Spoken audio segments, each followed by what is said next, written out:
ಪುಷ್ಪ part 2ನ ರೀಲೋಡೆಡ್ ವರ್ಷನಲ್ಲಿ ಏನಿದೆ ಏನಿಲ್ಲ ಇದೆಲ್ಲ ಈ ಒಂದು ರಿವ್ಯೂ ಅಲ್ಲಿ ನೋಡೋಣ ಬನ್ನಿ.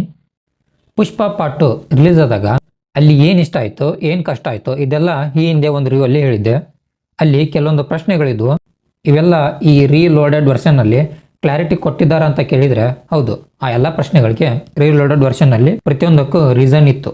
ಇಲ್ಲಿ ಫಸ್ಟ್ ಹಾಫ್ ಏನಿದೆ ಅದು ಚೂರು ಚೇಂಜ್ ಆಗಿಲ್ಲ, ಅದು ಇದ್ದಾಗೆ ಇದೆ. ಆದರೆ ಸೆಕೆಂಡ್ ಹಾಫಲ್ಲಿ ಆ ಜಾತ್ರೆ ಸೀನ್ ಆದಮೇಲೆ ಈ ಎಕ್ಸ್ಟ್ರಾ 20 ಮಿನಿಟ್ಸ್ ಏನಿದೆ 4 ರಿಂದ 5 ನಿಮಿಷ ಆ್ಯಡ್ ಮಾಡ್ಕೊಂಡು ಹೋಗಿದ್ದಾರೆ. ಪುಷ್ಪ ಎಂಟ್ರಿ ಸೀನ್ ಏನಿದೆ ಅದಕ್ಕೆ ಕ್ಲಾರಿಟಿ ಕೊಡ್ತಾ, ಹಾಗೆ ರಕ್ತಚಂದನ ರಾಮೇಶ್ವರಂ ತಲುಪಿದ್ದು ಬನ್ನೋರ್ ಸಿಂಗ್ ಶಿಕಾವತ್ಗೆ ಹೇಗೆ ಗೊತ್ತಾಯಿತು, ಹಾಗೆ ಈ ಜಕ್ಕಾ ರೆಡ್ಡಿ ಕ್ಯಾರೆಕ್ಟರ್ ಎಂಡ್ ಮಾಡಿರೋದು ಇದೆಲ್ಲ ಆದಷ್ಟು ನೀಟಾಗಿ ಆ್ಯಡ್ ಆಗಿದೆ ಅಂತ ಹೇಳ್ತೀನಿ. ಇನ್ನೊಂದೇನೆಂದರೆ ಇಲ್ಲಿ ನಮ್ಮ ಡಾಲಿ ಧನಂಜಯ ಅವರ ಜಾಲಿ ರೆಡ್ಡಿ ಪಾತ್ರಕ್ಕೆ ಇನ್ನೊಂದು 2 ನಿಮಿಷ ಸ್ಕ್ರೀನ್ ಆ್ಯಡ್ ಮಾಡಿದ್ದಾರೆ ಅಂದರೆ ತಪ್ಪಾಗಲ್ಲ. ಅದು ಕೂಡ ಇಲ್ಲಿ ಚೆನ್ನಾಗಿತ್ತು ಅಂತ ಹೇಳ್ತೀನಿ. ಇದನ್ನೆಲ್ಲ ಹೊರತುಪಡಿಸಿದರೆ ಸಿನಿಮಾದ ಡ್ಯೂರೇಷನ್ ತುಂಬ ಅಂದರೆ ತುಂಬಾ ಜಾಸ್ತಿ ಆಯ್ತು ಅಂತ ಹೇಳ್ತೀನಿ. ಸುಮಾರು 3 ಗಂಟೆ 45 ನಿಮಿಷ ಡ್ಯೂರೇಷನ್ ಇರೋದ್ರಿಂದ ಇಡೀ ಸಿನಿಮಾ ನೋಡ್ಬೇಕಂದ್ರೆ ಸ್ವಲ್ಪ ತಾಳ್ಮೆ ಬೇಕಾಗುತ್ತೆ ಅಂತ ಹೇಳ್ತೀನಿ. ನಂಗೆ ಅನ್ಸೋದೇನೆಂದರೆ ಈ 20 ನಿಮಿಷ ಮೊದಲೇ ರಿಲೀಸ್ ಮಾಡಿದಾಗ ಆ್ಯಡ್ ಮಾಡಿದರೆ ಏನಾಗ್ತಿತ್ತು ಅಂತ.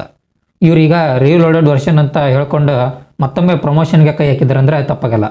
ಯಾರು ಈ ರೀಲೋಡೆಡ್ ವರ್ಷನ್ ನೋಡ್ಬೇಕಂತ ಅಂದ್ಕೊಂಡಿದ್ದಾರ ಅವರು ಡೈರೆಕ್ಟಾಗಿ ಸೆಕೆಂಡ್ ಹಾಫ್ ಮುಗಿದ್ರೂ ಪರವಾಗಿಲ್ಲ. ಯಾಕಂದರೆ ಎಲ್ಲ ಸೆಕೆಂಡ್ ಹಾಫಲ್ಲೇ ರೀಲೋಡೆಡ್ ವರ್ಷನ್ ಇರೋದು. ಫಸ್ಟ್ ಹಾಫ್ ಮೊದಲು ಹೇಗಿತ್ತು ಹಾಗೇ ಇದೆ. ಸೊ ಈಗ ನಿಮಗೆ ಬಿಟ್ಟಿದ್ದು ಈ ರೀಲೋಡೆಡ್ ವರ್ಷನ್ ನೋಡ್ತೀರಾ ಇಲ್ಲ ಬಿಡ್ತೀರಾ ಅಂತ. ಯಾಕಂದರೆ